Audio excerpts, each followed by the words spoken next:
আমাদের মধ্যে তেমন কথা হয় নাই, তো কোচ হচ্ছে আমাদের পারফরমেন্স নিয়ে খুশি। যে কোচের কথা ছিল হচ্ছে আমাদের 3 পয়েন্ট লাগবে, আমরা সেটা পারছি। তো এটা হ্যাঁ, কালকে হচ্ছে আমাদের ট্রেনিং আছে, তো কোচ দেখাবে আজকের ম্যাচে আমরা কী ভুল ত্রুটি করছি গতকালের ম্যাচে। তো এটা তো শুধরানোর চেষ্টা করবো। আর হচ্ছে ভারতের সাথে খেলা মানে আমাদের এক্সট্রা একটা এনার্জি আসে আমাদের মধ্যে, যে ওদের সাথে খেলা আসলে আমরা ভালো করি সবসময়। ব্যাটার টিম, সেজন্য ইন্ডিয়া পাশের দেশ, সেজন্যই আসে সেই এনার্জিটা আমাদের মধ্যে আর কি। তো আমাদের সেরকম খেলাটা খেলতে পারিনি, তাই সবাই এত আনন্দ হওয়ার কিছু নেই। ইন্ডিয়ার সাথে আমাদের হচ্ছে ফাইট, ওইটা জিতলে হচ্ছে আমরা খুশি হবো আর কি। কালকে বাংলাদেশ যে ম্যাচ খেলছে এটা বাংলাদেশ না, বাংলাদেশের পারফরমেন্স না। না, এটা কেন থাকবে না, অবশ্যই বাংলাদেশই তো, আমরাই তো খেলছি, তাই না? বলছি যে বাংলাদেশ যে পারফর্ম করে, আপনি যেটা বললেন ভালো খেলতে পারে না, আমি সেই সেন্সে বলছি যে কালকে যেটা খেলছে আসলে যে এটা অরিজিনাল বাংলাদেশ না, আরো বেটার খেলতে পারে, আমি সেটা বলতে চাচ্ছি। সেটা কি না আসলে?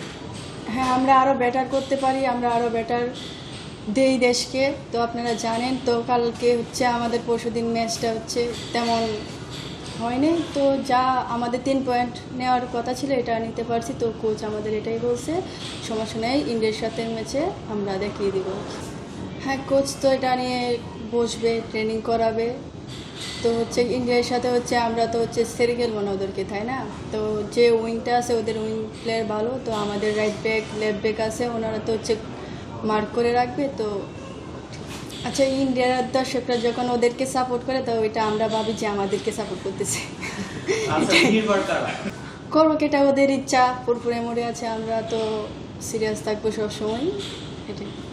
প্রীতি, গতকালকে কোচ আসলে যে বলছে যে আমাদের অ্যাটাকিং সাইডেও যে অনেক কাজ করা লাগবে, ল্যাকিং ছিল। এবং আসলে যে আমরা দেখলাম যে পরপর যে ফরওয়ার্ড থেকে আপনার আনিকাকে নামিয়ে নেওয়া হলো, শামসুন্নাহারকে নামিয়ে নেওয়া হলো, পরবর্তীতে আপনাকে থার্ড পজিশনে যখন আর কি 16 মিনিটে নামা হলো, তখন ম্যাচ হলো 2-2।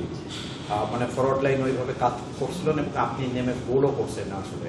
হ্যাঁ, তা আপনি ফরওয়ার্ড লাইন নিয়ে, বাংলাদেশের ফরওয়ার্ড লাইন নিয়ে কি বলবেন? যে আসলে যে প্রথম যারা খেলতেছে তারা কি আসলে যে ওই এক্সপেকটেশন ফ্লাপ করতে পারছে কিনা?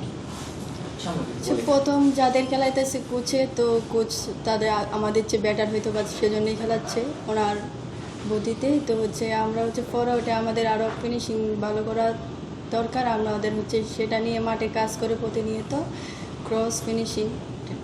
যদি একটা বিষয় যে আমরা গতকালকে তো আপনারা খেলেছেন, আমরা দেখেছি, আমাদের কাছে যেটা মনে হয়েছে যে হচ্ছে গিয়ে ওই আমাদের মানে দূর থেকে গোল করার প্রবণতাটা একটু বেশি ছিল। ওরা অনেক বেশি 5-6 ব্যাকলাইনে চলে যাচ্ছিল যখন বাংলাদেশ অ্যাটাক করে। তো ভারতের বিপক্ষে সিনারিওটা এরকম হবে না। হ্যাঁ, সেক্ষেত্রে আপনাদেরও অনেক স্ট্রাগল করতে হবে। আপনার কাছে কি মনে হয় ভারতের কোন জায়গাটা নিয়ে আপনারা বেশি কনসার্ন? আমরা হচ্ছে মিডফিল্ডটা হচ্ছে ওদের strong, winger strong.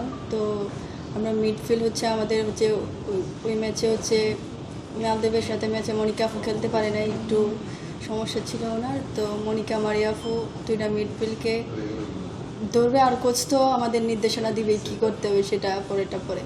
Bharat match নিয়ে আপনার ব্যক্তিগত লক্ষ্য কি? জি, আপনার ব্যক্তিগত লক্ষ্য কিসের ম্যাচ? ব্যক্তিগত আমাকে যদি কোচে খেলায় আমি আমার বেস্টটা দিয়ে খেলবো, ভালো পারফরমেন্স করার চেষ্টা করব, নিজের সেরাটা দিব, এটাই। ম্যাচে গোল পাওয়ার পর আপনি আরো কতটুকু আত্মবিশ্বাস পাবেন? এটা কি বলার কথা, কি বলবো, হারাই নাই। তো কোচ যেটা বেটার মনে করে, আমার চেয়ে বেটার প্লেয়ার আছে তাই ওনাকে 11-এ দেয়। তো এক এক সময় এক এক প্ল্যানে খেলা হয়, তো এটা কোচের প্ল্যান, এটা আমার কিছু বলা নেই। গতকালকে প্রথম হাফের 30 মিনিট আমরা ডমিনেট করেছিলাম, এরপরে আমরা খেয়েই হারাইলাম। আপনার কাছে কি মনে হয়, আপনি তো মাঠে নেমেছেন হাফ টাইমের পরে, তো আপনার কাছে কি মনে হয় যে আমাদের পারফরমেন্সে ড্রপ করার কারণটা কি? আপনি তো মাঠে ছিলেন, আপনাদের ভিতরে কোনো আলোচনা হয়েছে কি? ওইটার কোনো কারণ নিয়ে আমাদের আলোচনা হয় নাই। আমাদের আজকে হচ্ছে রিকভারি সেশন, কালকে হয়তো বা ট্রেনিং আছে, আমাদের মিটিং হবে, তখন ডিসকাস করব।